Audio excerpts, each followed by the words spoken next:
उल्हासनगरच्या नागरिकांसाठी एक दिलासादायक आणि निर्णायक टप्पा महाराष्ट्र राज्याचे महसूल मंत्री चंद्रशेखर बावनकुळे यांच्या अध्यक्षतेखाली मुंबई विधान भवनात उल्हासनगरच्या विविध प्रलंबित प्रश्नांवर महत्त्वपूर्ण बैठक पार पडली। या बैठकीत अनेक महत्त्वाचे निर्णय घेण्यात आले।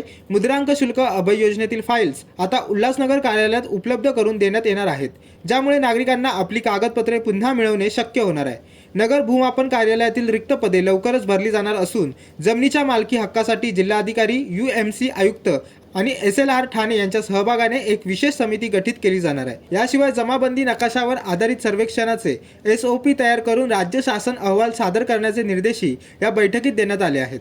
विशेष म्हणजे उपविभागीय कार्यालयात नगर भूमापन कार्यालय सुरू करण्याचे आश्वासन देण्यात आले असून दिनांक 15 मे 2024 पर्यंत ताब्यात असलेल्या जागांना सनद मिळवून देण्यासाठी ही प्रयत्न होणार आहेत।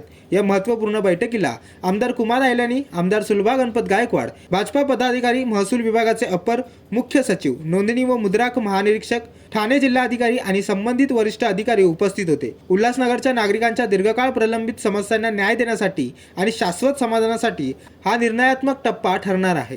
Bureau report, Janshakti, Ulhasnagar.